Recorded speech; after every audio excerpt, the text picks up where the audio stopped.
Hi viewers, welcome to interesting review channel. இன்னைக்கு நம்ம பார்க்க போகிற மூவி என்னன்னா கூலி. நம்ம தலைவரோட படம். மக்களிடையே மிகுந்த எதிர்பார்ப்புக்கு இடையில வந்த இந்த படத்துக்கு என்ன மாதிரியான விமர்சனம் கிடைச்சிருக்கு அப்படின்னு சொல்லிட்டு பார்த்துருவோமா. இந்த படத்தோட ஒன்லைன் என்னன்னா, ஹீரோ அவரோட ஃப்ரெண்டை வந்து பார்த்தீங்கன்னா கொலை பண்ணிடுறாங்க. அந்த கொலையை வந்து யார் பண்ணா அப்படின்னு சொல்லிட்டு தேடி போய் பழிவாங்கிறதுக்காக போகிறாரு. அப்போ நடக்கக்கூடிய திடுக்கிடும் சம்பவங்கள், திடுக்கிடும் திருப்பங்கள் தான் இந்த கூலியோட கதை. இந்த கூலி வந்து பார்த்திங்கன்னா எந்த அளவுக்கு மக்களிடையே ஒர்க் அவுட் ஆகிருக்கு அப்படின்னு பார்த்தீங்கன்னா, இந்த லோகேஷ் வந்து பார்த்திங்கன்னா ஆரம்பத்தில் மாநகரம் எடுத்தார். அதில் அவரோட திறமையை காட்டினதில் அவருக்கு வந்து பார்த்திங்கன்னா கார்த்தி மூலயமா ஒரு வாய்ப்பு கிடச்சி கைதிங்கிற ஒரு பயங்கரமான ஒரு படம் எடுத்தார். அந்த படத்தில் அவருடைய அந்த கிரிப்பான த்ரில்லர் வந்து பார்த்திங்கன்னா அவ்வளோ பக்காவாக இருந்துச்சு. அதாவது நம்ம பிகில் படத்தை கூட விட்டு இந்த படம் வந்து பார்த்திங்கன்னா 100 கோடி அடித்து பயங்கரமாக வந்து பாக்ஸ் ஆஃபீஸ் கலெக்ஷன் பண்ணிச்சு. எல்லாருடைய ஒரு நல்ல ஒரு விமர்சனத்தை பெற்றுச்சு. இந்த படத்துக்கு அடுத்தது பார்த்திங்கன்னா அவருக்கு வந்து மாஸ்டர் கிடச்சிது. அடுத்தது விக்ரம் பண்ணார். அப்படியே மேலே மேலே மேலே மேலே அவரோட ஸ்க்ரீன் பிளேவும் பார்த்திங்கன்னா குவாலிட்டியாக ஏறிட்டே இருந்துச்சு.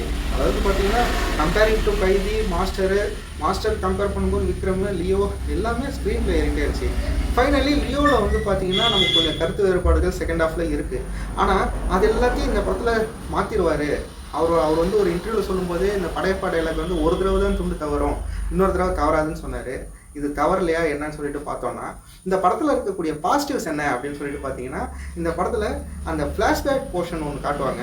அதில் தலைவர், சத்யராஜ் எல்லாமே வந்து பார்த்தீங்கன்னா அவங்களோட டைலாக் என்ன, ஸ்டோரி என்ன அதெல்லாம் விட்டுருங்க. அவங்கள அந்த காட்டின விதம் இருக்குது இல்லைங்களா, அந்த விஎஃப்எக்ஸு ரொம்ப சூப்பராக பண்ணியிருந்தாங்க. அதாவது அது வந்து பார்த்தீங்கன்னா சில மிஸ்டேக்ஸ் இருக்கலாம், ஆனால் இந்த அளவுக்கு அவங்க வந்து இந்த அளவுக்கு பண்ணியிருக்கிறதே நான் வந்து பெரிய விஷயம்னு சொல்லுவேன்.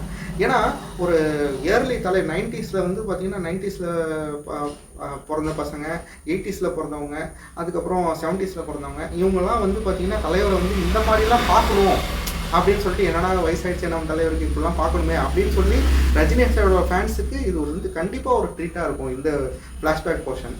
அதுக்கு அடுத்தது பார்த்தீங்கன்னா கண்டிப்பாக அவருடைய ரஜினி சாரோடைய நடிப்பு. இது வந்து பார்த்தீங்கன்னா ஒரு பேட்ட படத்துலேயே வந்து ஒரு 6 இயர்ஸுக்கு முன்னாடி எடுத்தாலும் அதில் அவருடைய ஸ்லோனஸ் கண்டிப்பாக தெரியுங்க. ஆனால் இதில் வந்து பார்த்தீங்கன்னா கம்ப்ளீட்லி வந்து ஒரு நல்ல ஒரு ஆக்டிவாக இருக்கார்.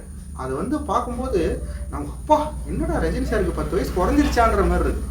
ஒரு அவுட் அண்ட் அவுட் ஒரு எந்திரனுக்கு அடுத்தது நடிச்சிருந்தாருன்னா, உடனே ஒரு படம் நடிச்சிருந்தாருன்னா அப்போ எவ்வளோ ஆக்டிவாக இருந்தார். எந்திரனில் அந்த சிட்டி கேரக்டரில் எவ்வளோ ஆக்டிவாக இருந்தார். அந்த மாதிரி பார்த்தீங்கன்னா ஒரு வயசு குறைஞ்ச மாரி ஒரு ஆக்டிவாக இருக்கார். அது வந்து இந்த படத்துக்கு ஒரு பெரிய ப்ளஸ்ஸு. அடுத்தது வந்து பார்த்தீங்கன்னா யூஸ்வலி அனிருத் தான். அனிருத் இப்போ எல்லா பெரிய நடிகரோட படத்தையும் தாங்கி பிடிக்கிறதுல அவருக்கு ஒரு எப்பயுமே ஒரு பங்கு இருக்குது. அதை இந்த படத்துலையும் பண்ணிட்டார், பயங்கரமாக தாங்கி பிடிச்சிருக்காரு. இதெல்லாம் இந்த படத்தோட பாசிட்டிவ்ஸ். தலைவர், அனிருத், ஃப்ளாஷ்பேக் போர்ஷன். அதுக்கப்புறம் அடுத்தது நெகட்டிவ்ஸ் வருவோம். நெகட்டிவ் என்ன அப்படின்னு பார்த்தீங்கன்னா, லோகேஷ் சார் மேக்கிங் பண்ண விதம் தான். பார்த்தீங்கன்னா ஒரு ஸ்டோரி வெயிட்டேஜே இல்லைங்க. அதாவது ஃபஸ்ட்டு இந்த மாதிரி இன்ட்ரோ வராங்க, நாகார்ஜுனா சாருக்கு ஒரு வெயிட்டேஜான ஒரு வில்லன் கிடையாது. ஷௌபின் சார் நல்லா நடிச்சிருக்காரு. நல்லா நடித்து என்னங்க பண்ணுறது, அதில் வந்து பின்னாடி பேக் ஸ்டோரி நல்லா இருந்த அந்த ஸ்டோரிக்கு ஏற்ற அந்த ஆக்டிங் தான் வந்து பார்த்திங்கன்னா வெளியே வந்து நல்லபடியாக தெரியும். ஆனால் அவர்கிட்ட வந்து ஸ்டோரி வந்து பார்த்தீங்கன்னா வீக்காக இருக்கிறதுனால இவர் என்ன ஆக்டிங் பண்ணாலும் எதுக்காகடா இவர் ஆக்ட் பண்ணுறாரு, எதுக்காக இவர் பண்ணுறாரு அப்படிங்கிற மாதிரி தான் இருக்குது. அடுத்தது உபேந்திரா சார், அவர் வந்து பார்த்தீங்கன்னா லுக் வைஸ் நல்லா பண்ணியிருக்காங்க. ஆனால் கரெக்டாக ஒரு மாஸ் மூமெண்ட்ஸ் அவருக்கு இல்லை. அதுக்கப்புறம் பார்த்தீங்கன்னா இதேமாரி ஒவ்வொரு கேரக்டருமே எப்படி இருக்குன்னா, ஒரு மட்டன் பிரியாணி பண்ணுறோன்னு சொல்லிட்டு அதுக்கு உண்டான ஒரு திங்ஸ் எல்லாத்தையுமே வந்து பார்த்திங்கன்னா ரைஸு, அப்புறமேட்டுக்கு அந்த கறி, அதுக்கப்புறம் அந்த மசாலா எல்லாத்தையும் தனித்தனி அழகான பிளேட்டில் வச்சு அழகாக பார்க்கும்போது எப்படி இருக்கும். அடுத்தது அதை வந்து சமைக்கிற மாரி காமிக்கும்போது சூப்பராக இருக்குது. கடைசியில் சால்ட்டு போடணுன்னா எப்படி இருக்குது. அந்த மாதிரி இவங்க ஒவ்வொரு கேரக்டரையும் ரஜினி சார்லேருந்து, உபேந்திராலேருந்து, நாகார்ஜுனாலேருந்து அழகாக வடிவமைச்சு அவங்க பேசக்கூடிய அந்த பாடி லாங்குவேஜ், அதுக்கப்புறமேட்டுக்கு அந்த வாய்ஸு எல்லாத்துக்குமே வந்து ரொம்ப மெனக்கெடல் பண்ணியிருக்காங்க. கடைசியில் கடையில் கோட்டை விட்டதுனால இவங்க இவ்வளோ ஸ்பெஷலாக என்ன வந்து எதுக்காக, என்ன ரீசனுக்காக இவங்க வந்து ஆக்ட் பண்ணுறாங்கன்றது ஒன்றும் இல்லை அப்படிங்கிற மாதிரி ஆகிப்போச்சு. பட் அவுட் அண்ட் அவுட் இந்த படம் யாருக்கு ஒர்க் அவுட் ஆகும் அப்படின்னு சொல்லிட்டு பார்த்தீங்கன்னா, கண்டிப்பாக ரஜினி ஃபேன்ஸ்க்கு ஒர்க் அவுட் ஆகும். ஏன்னா ரஜினி சாரை ஆக்டிவாக பார்க்கணும் அப்படின்னு நினைக்கக்கூடியவங்க, ஒரு நல்ல ஃபைட்டு, நல்ல ஒரு ஜாலியாக பார்க்கணும் அப்படின்னு நினைக்கிறவங்களுக்கு இந்த படம் கண்டிப்பாக ஒர்க் அவுட் ஆகும். அதுக்கப்புறம் இந்த படத்தில் ரொம்ப ஏமாந்து போனது வந்து பார்த்திங்கன்னா அமீர் கான். ரொம்பவும் பார்த்திங்கன்னா அவருக்கு வந்து ஒரு வெயிட்டே இல்லை. ஏதோ ஒரு என்ன சொல்கிறது, ஒரு ஜாலியாக வந்து ஏதோ ஒரு பாட்டில் கேமியோ பண்ணுற மாரி சும்மா ஒரு வெயிட்டேஜே இல்லாமல் இருக்குங்க அவரோட கேரக்டர். அதே மாதிரி இது வந்து பார்த்தீங்கன்னா இது ஃபஸ்ட் டைம் இல்லை. போன தடவை வேட்டையன்லேயும் பார்த்தீங்கன்னா அமிதாப் பச்சன் சார் அப்படி தான் பண்ணாங்க.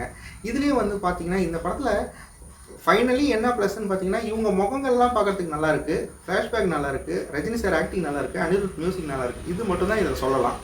திரும்ப வந்து பார்த்தீங்கன்னா லோகேஷ் வந்து ஸ்லிப்டு அகைன் அப்படின்னு சொல்லிட்டு தான் நம்ம சொல்லணும். அதாவது வந்து பார்த்தீங்கன்னா திரும்ப ஸ்லிப் ஆகிட்டாரு. ஒரு லாங் ஜம்ப்பு ஹை ஜம்ப்பு குதிக்கிறதுக்காக ஒரு நல்ல ஒரு திறமையான ஒரு பிளேயர் வந்து போகிறாரு. டக்குன்னு ஏதோ ஒரு மிஸ் ஆகுது இல்லைங்களா, அந்த மாதிரி தான். ஃபஸ்ட்டு லியோவில் கொஞ்சம் செகண்ட் ஹாஃபில் அந்த மிஸ் ஆச்சு, இப்போ இதுவும் ஒரு மிஸ் ஆகிருக்கு.